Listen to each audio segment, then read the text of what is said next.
TRF ने हाल में खैर कश्मीरियों की हत्या की बात भी कबूली थी। वही टीआरएफ इस घटना में भी शामिल हैं। खुद उन्होंने पोस्ट करके, टीआरएफ ने खुद पोस्ट करके इस घटना की जिम्मेदारी ले ली है। डीजी जेल की हत्या कर दी गई है।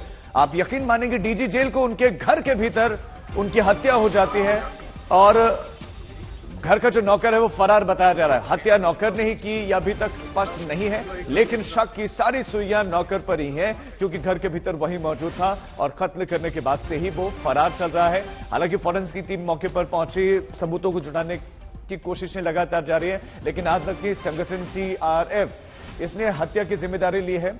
आपको याद होगा कि जब एमएम नरवणे थे, उन्होंने इस संगठन को टेरर रिवाइवल फ्रंट कहा था कि ये टेरर को एक तरीके से बूस्टअप कर रहा है, बढ़ावा दे रहा है, रिवाइव कर रहा है कश्मीर में। हमारे साथ अशरफ लगातार बने हुए हैं। अशरफ, लश्कर तैयबा, इंडियन मुजाहिदीन, ये आतंकी संगठन जिस तरह से काम करते हैं, ये टीआरएफ का कार्य करने का बिल्कुल तरीका ये बिल्कुल अलग है। यानी कि ये ऐसे लोगों का इस्तेमाल कर रहा है जिनका कोई किसी तरह का कोई इतिहास नहीं, कोई ट्रैक रिकॉर्ड नहीं है, किसी संगठन के साथ वो नहीं रहे हैं। ऐसे लोगों का इस्तेमाल ताकि किसी पर शक ना हो और वो आतंकी वारदातों को अंजाम देते रहें। राइट राजीव, दरअसल जम्मू कश्मीर में सुरक्षा एजेंसियों का कहना है कि जो संगठन बना है ये आईएसआई जो पाकिस्तान में है उसकी मदद से और उसकी तरफ से चलाया जा रहा है।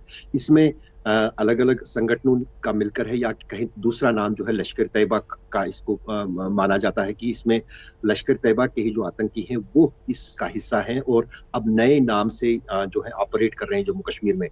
पिछले कई अनुच्छेद 370 हटने के बाद जितनी भी बड़ी आतंकी वारदातें हुई, चाहे सुरक्षा बलों पर हमले हो, चाहे फिर माइनॉरिटीज पर हमले हो, उन सभी हमलों की जिम्मेदारी जो है टीआरएफ ने ही ली है और यही जो है प्रमुख तौर से सभी आतंकी वारदातों में जो है देखा गया है जम्मू कश्मीर में। जम्मू कश्मीर पुलिस ने पिछले कई 2.5 साल के दौरान काफी कोशिश की कि इस टीआरएफ को पूरी तरह से इस पर अंकुश लगाया जाए, इसके कमांडरों को मारा जाए। कुछ कमांडरों को मारा भी गया है, लेकिन जिस अंदाज से स्लीपिंग सेल की मदद से ये संगठन काम कर रहा है, उसने जम्मू कश्मीर में सुरक्षा एजेंसियों के लिए काफी चिंताएं भी बढ़ाई हैं।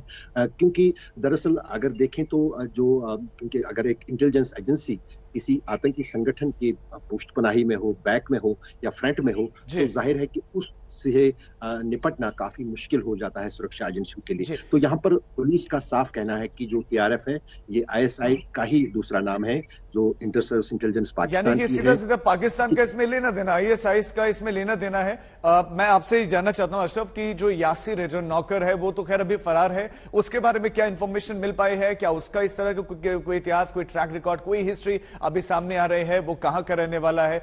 उसको पकड़ने के लिए क्या चल रहा है इस वक्त वहां?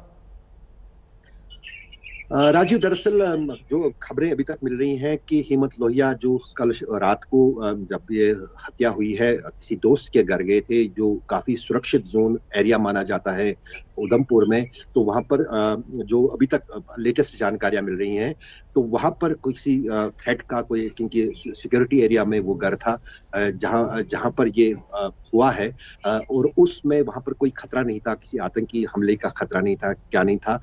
उसके चलते जो है सुरक्षा कम हेमंत कुमार लोहिया के साथ थी। दूसरी बात जो आ रही है कि हेमंत कुमार लोहिया जो थे वो डिप्यूटेशन पे बीएसएफ में थे पिछले साल तक, फिर उसके बाद फिर दोबारा जम्मू कश्मीर पुलिस में एस डीजी प्रेजेंस आए। उससे पहली शुरुआत तो उन्होंने जम्मू में काफी क्लोज नजदीक से उनको जानता हूँ, जब श्रीनगर में भी वो एसएसपी भी रहे, आईजी भी रहे श्रीनगर में। तो इस बीच में जो है उस बीच में जो है ये यासिर जो है ये कहा जा रहा है कि ठीक है अशरफ, आप नजर बनाए रखें। फिलहाल बहुत शुक्रिया आपका इस तमाम जानकारी के लिए। डीजी जेल की हत्या कर दी गई है। हत्या के बाद से नौकर फरार चल रहा है, उसकी तलाश की जा रही है, लेकिन टीआरएफ आतंकी संगठन ने इस हमले की जिम्मेदारी ले ली है, इस हत्या की जिम्मेदारी ली है।